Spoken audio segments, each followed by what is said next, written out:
ಕೃಷ್ಣ ಜನ್ಮಾಷ್ಟಮಿಯನ್ನ ಹೇಗೆ ಆಚರಿಸಬೇಕು ಅಂತ ತುಂಬಾ ಸುಲಭವಾಗಿ ಇವತ್ತು ತಿಳ್ಕೊಳ್ಳೋಣ. ವೇದವ್ಯಾಸ ದೇವರು ಹೇಳ್ತಾರೆ, 20 ಕೋಟಿ ಉಪವಾಸ ವ್ರತಗಳಿಗೆ ಸಮವಾದ ಏಕೈಕ ವ್ರತ ಅಂದ್ರೆ ಅದು ಕೃಷ್ಣಾಷ್ಟಮಿ ದಿನ ನಾವು ಮಾಡೋ ಉಪವಾಸದ ವ್ರತ.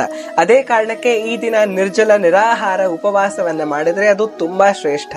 ಮೊಟ್ಟ ಮೊದಲನೇದಾಗಿ ಬೆಳಗ್ಗೆ ಬ್ರಹ್ಮ ಮುಹೂರ್ತದಲ್ಲೆದ್ದು ಈ ಮಂತ್ರದೊಂದಿಗೆ ಸ್ನಾನ ಮಾಡಿ ನಂತರ ಭಗವಂತನ ಮುಂದೆ ಹೋಗಿ ಉಪವಾಸ ಮಾಡೋದಿಕ್ಕೆ ಸಂಕಲ್ಪವನ್ನ ತಗೊಳ್ಬೇಕು. ಸಂಕಲ್ಪ ತಗೊಳ್ಳೋದಿಕ್ಕೆ ಈ ಮಂತ್ರವನ್ನ ಹೇಳಿ ನಂತರ ಆತನಿಗೆ ಯಜ್ಞಾಯ ಮಂತ್ರದಿಂದ ಪೂಜೆಯನ್ನ ಮಾಡಿ.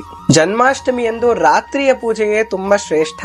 ಹಾಗಾಗಿ ಮಧ್ಯರಾತ್ರಿ ಭಗವಂತ ರೋಹಿಣಿ ನಕ್ಷತ್ರದಲ್ಲಿ ಅವತಾರ ಮಾಡೋ ಸಮಯದಲ್ಲಿ ಆತನನ್ನ ಈ ಮಂತ್ರದಿಂದ ಪೂಜೆ ಮಾಡ್ತಾ ಅವತಾರ ಆದ ಮೇಲೆ ಕೃಷ್ಣನಿಗೆ ಜಾತಕಂಸ ವಧಾರ್ಥಾಯ ಮಂತ್ರದಿಂದ ಅರ್ಘ್ಯವನ್ನ, ಚಂದ್ರನಿಗೆ ಕ್ಷೀರೋದಾರ್ಣವ ಸಂಭೂತ ಮಂತ್ರದಿಂದ ಅರ್ಘ್ಯವನ್ನ ಕೊಡಬೇಕು. ಮಾರನೇ ದಿನ ಸರ್ವಾಯ ಮಂತ್ರದಿಂದ ಯಥಾಶಕ್ತಿ ದಾನವನ್ನ ಮಾಡಬೇಕು. ಕೊನೆಯದಾಗಿ ಸಮರ್ಪಣೆ ಮಾಡುವಾಗ ಜೊತೆಗೆ ಪಾರಣೆ ಮಾಡುವಾಗ ಈ ಮಂತ್ರವನ್ನ ಹೇಳಿ ಎಲ್ಲವನ್ನ ಕೃಷ್ಣನಿಗೆ ಸಮರ್ಪಣೆ ಮಾಡಬೇಕು. ಉಪವಾಸದ ಜೊತೆಗೆ ಬಹುಮುಖ್ಯವಾಗಿ ಈ ದಿನ ಎಷ್ಟು ಜಾಸ್ತಿ ಸಾಧ್ಯನೋ ಅಷ್ಟು ಜಾಸ್ತಿ ಭಗವಂತನ ನಾಮದ ಜಪವನ್ನ, ಆತನ ಕಥೆಯ ಶ್ರವಣವನ್ನ, ಜೊತೆಗೆ ಸಂಕೀರ್ತನೆಯನ್ನ ಮಾಡಬೇಕು. ಆತ ದೇವಕಿ ವಸುದೇವರ ಮುಂದೆ ಹೇಗೆ ಪ್ರಕಟನಾದ್ನೋ ಅದೇ ರೀತಿಯಲ್ಲಿ ನಮ್ಮ ಹೃತ್ಕಮಲ ಮಧ್ಯದಲ್ಲಿ ನಮಗೆ ದರ್ಶನವನ್ನ ಕೊಡ್ಲಿ ಅಂತ ನಾವು ಆತನನ್ನ ಪ್ರಾರ್ಥಿಸಬೇಕು.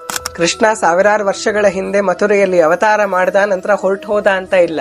ಇವತ್ತಿಗೂ ನಿಜ ಭಕ್ತರು ನಿಜ ಭಕ್ತಿಯಿಂದ ಕೃಷ್ಣನನ್ನ ಎಲ್ಲಿ ಕರೀತಾರೋ ಆತ ಅಲ್ಲೇ ಅವತರಿಸ್ತಾನೆ. ಹರೇ ಕೃಷ್ಣ.